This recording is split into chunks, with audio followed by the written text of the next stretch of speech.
and welcome. This is Midday News. Thanks for joining us.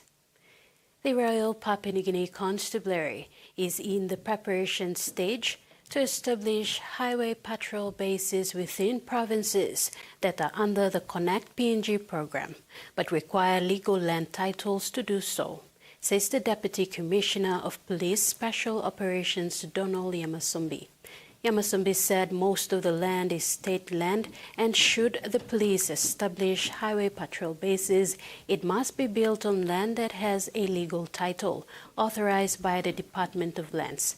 This is to ensure the highway patrol bases will not face land issues and that the safety of road users is guaranteed when traveling on the highway.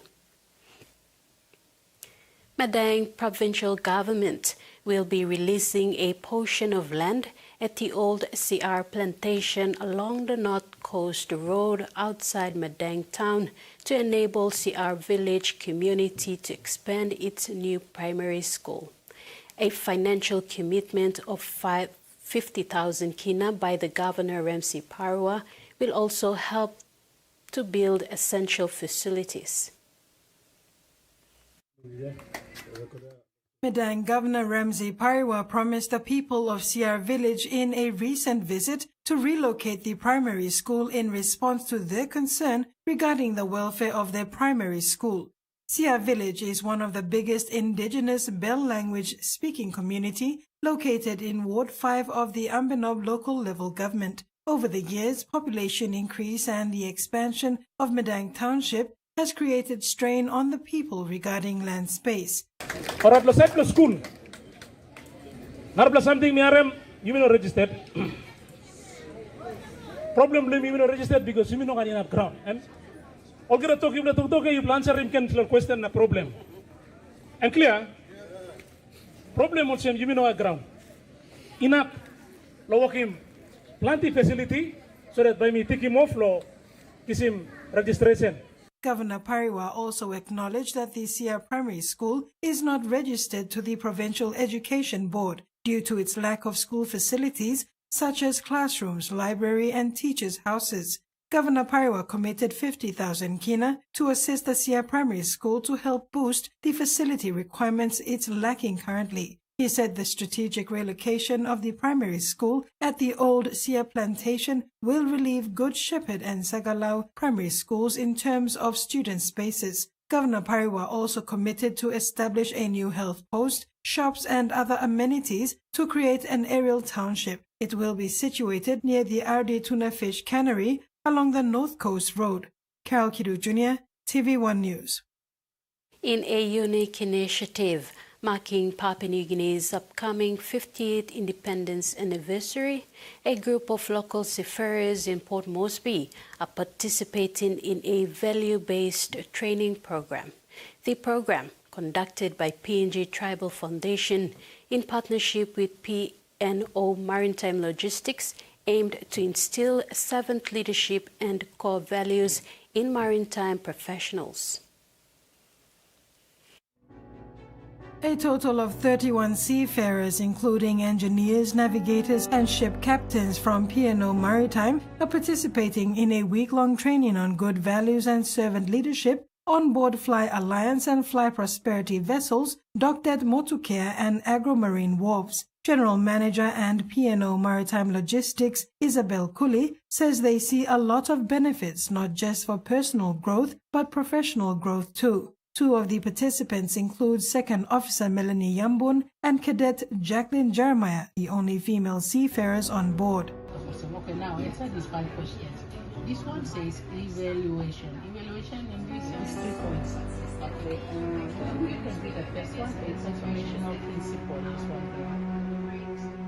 Second Officer Melanie Yambun stated that this program will help them reflect on how they can lead themselves and support others at sea. Fly Vessel Captain Alex Montez and Chief Engineer Abe Molong said the training is timely and practical, especially for crews spending months away from home. The initiative is part of P&O Maritime's lead-up to PNG's 50th independence celebration. With over 98% of its seafaring workforce made up of locals, the company hopes to expand the program across its 10 vessels and eventually to its bases in Western and Midang provinces.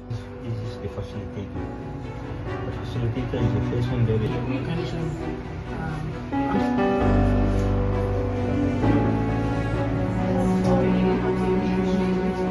The program not only equips seafarers for the professional journey ahead, but also inspires leadership at home and in their communities. Carol Kidu Jr., TVWAN News.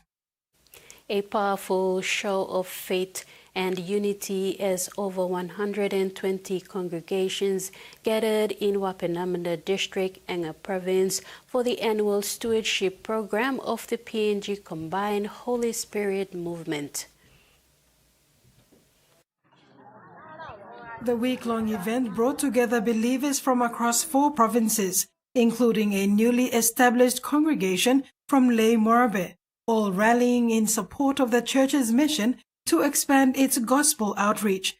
General Secretary of PNG CHSMC, Pianda Kendon, said each of the 6 districts is expected to raise at least 500 kina to support this annual program. Individuals are also encouraged to give tithes and offerings during the National Crusade. Kendon says the stewardship event is a key pillar in funding the church's expansion, allowing for outreach into more remote and now urban communities. Guest speaker from the lay congregation, Pastor Nick Lome, said God is using the ministry, which began in the rural areas 35 years ago, to reach towns and one day the world. Pastor Lome urged members to remain faithful as the movement prepares to enter a new era of growth. With more than 1,000 members and growing, the PNG Combined Holy Spirit Movement closed its week-long celebration on Sunday, 22nd June, emboldened by a shared vision of spiritual revival across PNG. From humble rural beginnings to national reach, the movement continues to spread its light. Carol Kidu Jr., TVWAN News. In the overseas news, sandwiched between children and aging parents, a growing number of Australians experiencing the care squeeze. The pressures are pushing some out of the workforce as carers grapple with social, financial and mental health challenges. And dignity. That just gives a little bit of oomph. That's what Belinda Hogg strives to give her mum every day. You think that looks good? I suppose so. 4 years ago, Chrissy France was diagnosed with dementia. She was just 68. It wasn't just the forgetting things, it was the everyday things, like she loves cooking, she'd stopped cooking, she'd dramatically lost weight. Suddenly, Ms Hogg went from juggling kids and a full-time job to being her mother's carer too. I felt ripped off. Yeah. Sorry. She's part of the sandwich generation, adults under strain while caring for both children and ailing parents. As Australia's population ages and people have kids later, experts warn there'll be growing economic, social and psychological consequences. 60,000 Australians will turn 85 in 5 or 6 years' time, and that will continue for quite a while after that. So it's a really phenomenal shift in our demographics. It's often unrecognised work, shouldered disproportionately by women. That's it. Evie Collis retired prematurely from teaching to care for her mother and other family members. That has financial implications.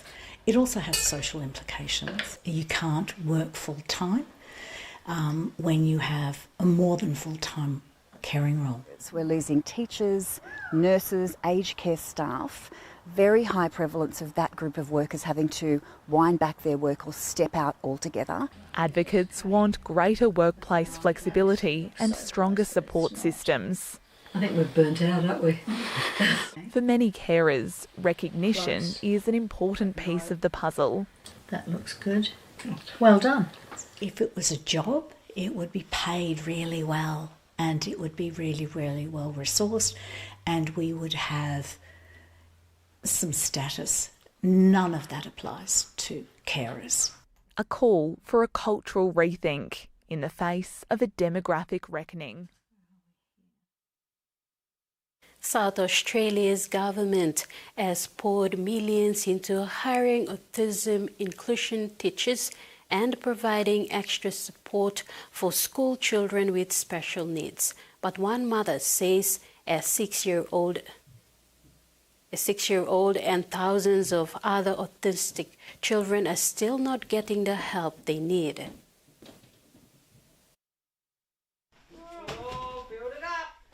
Oakland Carter loves to play and learn. The 6-year-old has autism, ADHD and epilepsy. He started school last year but began to struggle as the class size grew. So he doesn't qualify for special ed, but he doesn't fit in mainstream, but there's nothing for our kids in between. He now only goes to school 3 times a week for 90 minutes. He says things such as, I hate my brain's stupid, like things like that. And that's really awful. Paige Carter in Oakland were front and centre when Emily Burke became SA's first Assistant Minister for Autism almost 3 years ago. She now feels her family and the autism community have been let down. He can announce skyscrapers and live golf, which yes are amazing, but what about our little kids who can't even access an education? The government says it's delivered important changes, including a dedicated Office for Autism and a 5-year autism strategy. Nearly $30 million has also been invested in more than 400 part-time positions for autism inclusion teachers. That change isn't going to happen overnight. It is going to take time because we're undoing learnings that have been in place for decades. But the state's peak autism body says it's understandable that parents like Paige Carter expect change to come sooner. She represents perhaps a good portion of the autistic and autism community, particularly the parents of autistic students who feel change hasn't happened quick enough. So I can see certainly why she feels let down. Our kids should not be left behind just because it's going to cost more money. Our kids deserve an education just like any other child. That's the real life one. The state government says the Education Department has been working with the family to find the right solution for Oakland. Home in sports. The Mini Pacific Games 2025 kicked off today in Palau, following a successful launch yesterday. PNG was amongst other participating countries launching the event. Team PNG competed today in 4 sports via swimming, volleyball and softball. Softball has been an interesting addition to the list of sports at the Palau Games. The women's team last participated at the 2015 Pacific Games. PNG has previously competed well in VIA and swimming. Team PNG comprises of over 200 athletes and officials. They enter the tournament as defending champions. The last Mini Pacific Games were held in Saipan, Northern Mariana Islands in 2022. The tournament continues for the next 2 weeks and ends on July 29th. And that ends our midday news. Do join me again at 6 tonight for our main bulletin. Bye for now.